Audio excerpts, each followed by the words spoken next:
Okay, ang topic po natin, napakaganda. 10 pagkaing bawal kainin ng seniors or may edad. Okay, malapit na magbawal to sa akin. Itong 10 pagkain, kung bata pa kayo, pwede nyo kainin. Pero pag nagkakaedad, hinay-hinay or iwas na lang tayo. Ha? Oh. Actually, ang nag-warning nito, Lisa, CDC Center for Disease Control ng Amerika. Sila nagbigay ng... Kasi pag senior na, mas mahina na yung katawan panglaban sa bakterya. Pag nagtae ang senior, delikado. May namamatay. Pag bata, matibay pa. Okay, 1 to 10, ha? Number 1, yung mga medium rare na steak. Yan, mga half-cook na karne, yung may dugo-dugo pa. Oo, kasi syempre, hindi natin masabi yung quality, mas maraming bakterya, may mga tapeworm pa yan, may mga parasite, magtatae. Tsaka kung matsatsambahan tayo, mahina immune system yun, nagtae, delikado po. Kaya dapat yung karne hinuhugasan maigi at niluluto. Dapat walang dugo, lutong-luto. Doc Lisa? Yes, para iwas tayo dun sa mga maaring mag-cause ng pagtatae. So, gusto natin huwag magtatae yung ating mga seniors. Or huwag magkakasakit ng matindi. Katulad ng mga amoebiasis. Ayaw natin. Kasi pag sila tinamaan, mahirap gamutin. Oo, nakakatawa. Number 2, na bawal na kainin ng senior. Yung sa akin naman, payo lang na bawal. Nasa sa inyo naman kung matapang kayo, gusto nyo pa rin kumain. Nasa sa inyo naman. Pero number 2, yung mga kilawin. Favorite natin yan, di ba? Hilaw din. Hilaw. Yung mga sushi, di ba? Sarap ng sashimi, sushi. Di ba? Raw fish. Alam ko, ito kasi naman, baka matsambahan tayo eh. May mga parasite.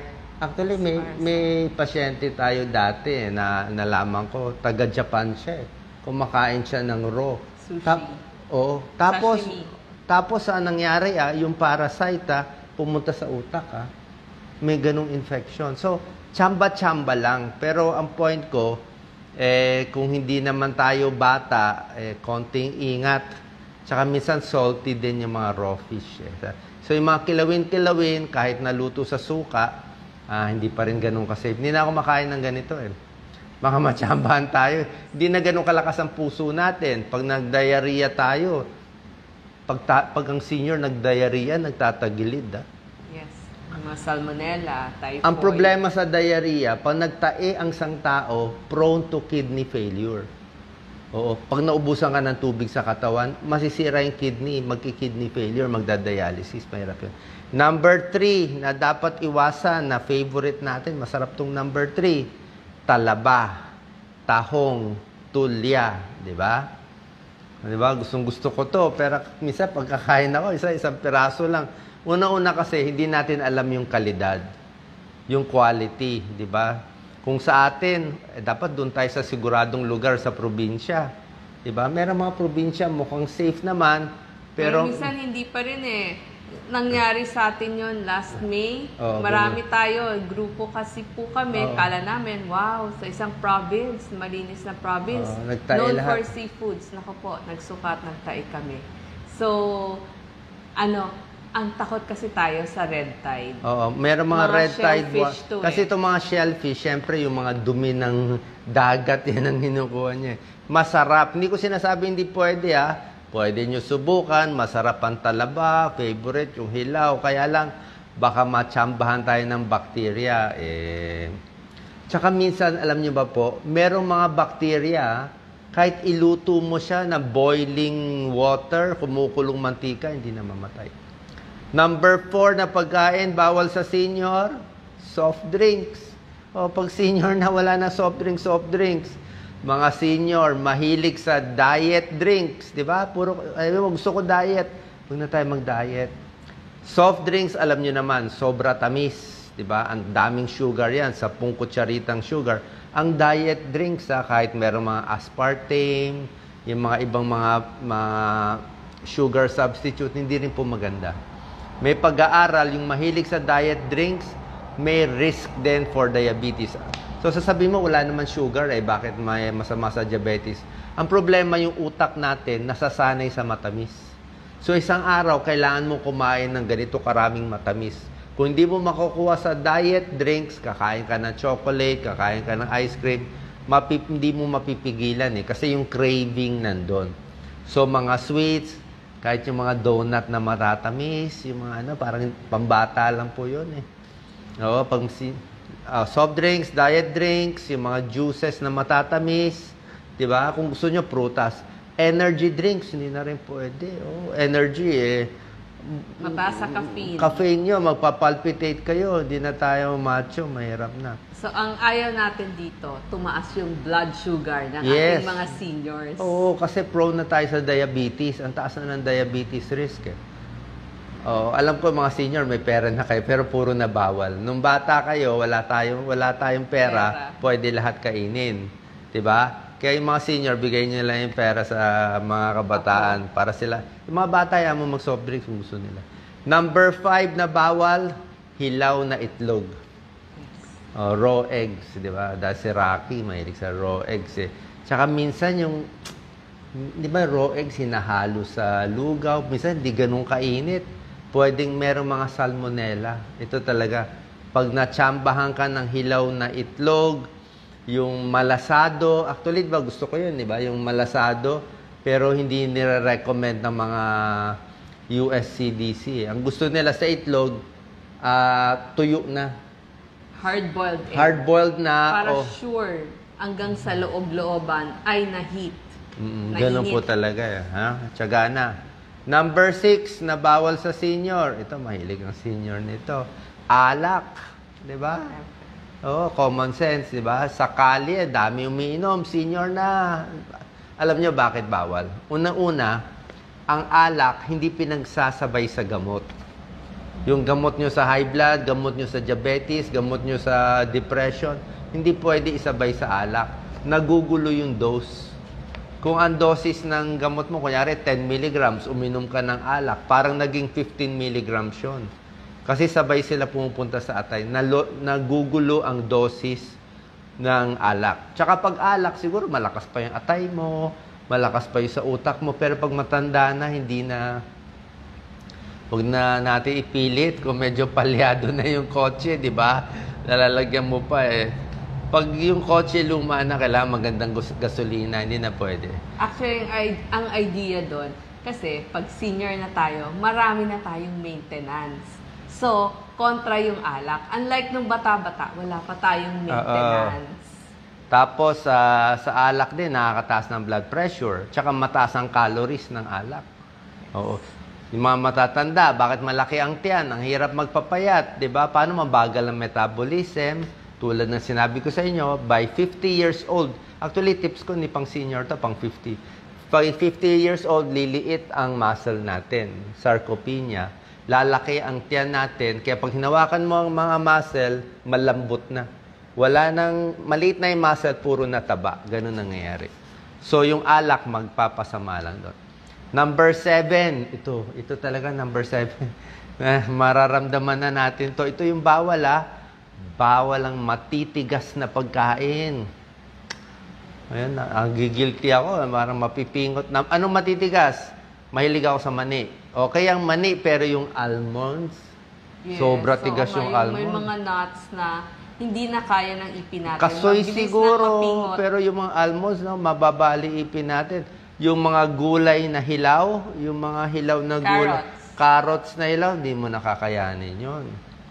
Diba? Tapos kahit minsan may corn, o may karne na napakatigas, diba? O yung sunog, yung mga matitigas na pagkain.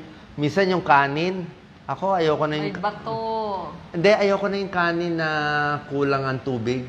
Gusto ko medyo may pagkalugaw na dating Kasi pag matigas na ang pagkain, yung tiyan natin, tiyan ng senior, hindi na maganda ang digestion. Diba? Dagdag ko na. Ito naman pwede o ayaw nyo Yung mahilig sa beans, di ba? Beans, masarap. Pero minsan nauutot ako sa beans Mahangin ang tiyan. May gulay din na mahangin. Di ba? So, ingat na tayo dito. Nasa sa inyo kung kakayanin nyo pa. Pero pag senior, magugulat kayo, hindi ko na pala kaya ito ngayon. Ba't dati kaya? Paalala lang po, pag kasi pork and beef yung kinain natin, ang problem doon, minsan hindi natin nakikita. Meron palang nakasingit na maliit na piece ng buto, piraso ng buto. So, minsan, pagkagat mo, baka mapingot din yung ipin mo. At saka mabilis mahulog na ang ipin. Oo. Ang senior, pag bata tayo, magkagat, di ba ganyan? Kagat talaga, kagat. Pag senior, wag ganyan ang kagat, ha? Ang kagat dapat, half lang. Ganyan lang. Wag masyado dandan kasi pag may buto na maliit, lalo na buto ng lechon, pingot ka talaga. Ako, napingot ako. Or bato sa kanin. Ako nga sa, giniling lang Sa lumpiang Shanghai, napingot. Lumpiang Shanghai, may giniling. Yung giniling, may bato, may matigas na buto. Wala, napingot. Ang mahal sa dentist, di ba? Number 8, processed meat na gusto nyo. Hotdog. Bata, di ba, mahilig sa hotdog, salami, deli meat. Alam mo yung mga deli, yung mga oily. Oo, di ba? Minsan sa Spain, di ba? Masarap to. Kaya lang maalat. Tsaka alam naman natin, ang processed meat, hindi ako nagsasabi, nagsabi ang World Health Organization, class 1 carcinogenic. Pag maraming hotdog, yung mga may preservatives, yung mga may nitrites, yung mga preserved foods, mas cancerous. Siguro kung mas natural, baka hindi. Kasi yung mga na-preserve na meat, masarap pero maalat at may possibility na high salt and possibility na may cancer. Okay? Ang daming bawal, no? Number 9. Ito, unpasteurized milk. Doc Lisa, ano yung unpasteurized milk sa probinsya? Minsan kasi pag may alaga kang baka at saka kalabaw, di gagatasan na yun sa umaga. Tapos ibebenta na agad. Ibig sabihin, hindi dumaan sa pasteurization. So, minsan may mga bacteria, gaya ng mga tubercle bacilli na nandun. So, hindi napatay. Okay sana kung napakuluan maigi, pero minsan sabi nga nila, kahit pinakuluan mo, hindi pa rin namatay. Kaya doon kinakailangan yung pasteurization. Pagdating sa gatas ng baka, gatas ng kalabaw. Pasteurize yung pinapakuluan na mabilis, di ba? Pero bago kinakain, iniinom. Tapos, number 9 din sa gatas, yung mga nagkakaedad, marami may lactose intolerance. So, pag may lactose intolerance kayo, katulad ko, mas konting gatas na lang. Pwede pa rin yung gatas, pero mas konti. Pwede yung mga lactose-free. Meron mga lactose-free ngayon, kaya lang medyo mas mahal.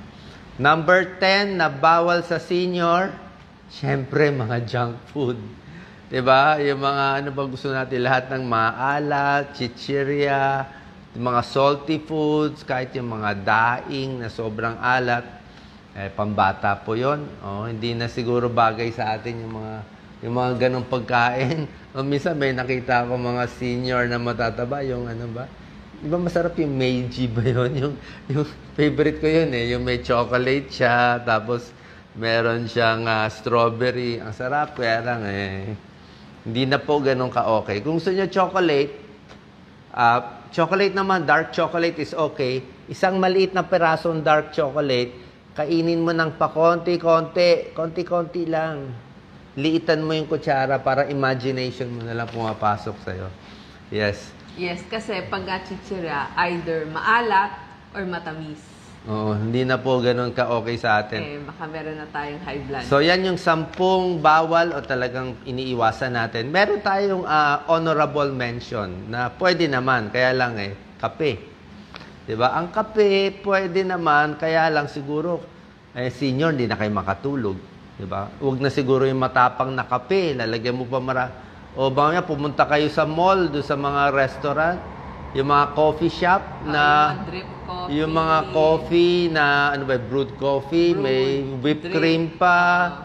Pambata yun, hindi na bagay sa atin yun. O yung mga zago na milk tea, pambata yun, hindi na po, madya-diabetes tayo niyan. Hayaan mo na sa mga bata yon. Tayo kasi may edad, hindi na kaya nitong sobrang tamis at sobrang mga sosyal na mga inumin. Di ba problema? Reklamo kayo ng reklamo. Dok, hindi ako makatulog. Hirap ako matulog. Paano nga? may edad na nga tayo, hindi na napapagod. So, hindi makatulog. Tapos, dadagdagan mo pa ng kape. Paano na yan? Hindi talaga tayo makakatulog magdamag. I-add ko na rin, just in case magtatae, kailangan agad-agad Oresol.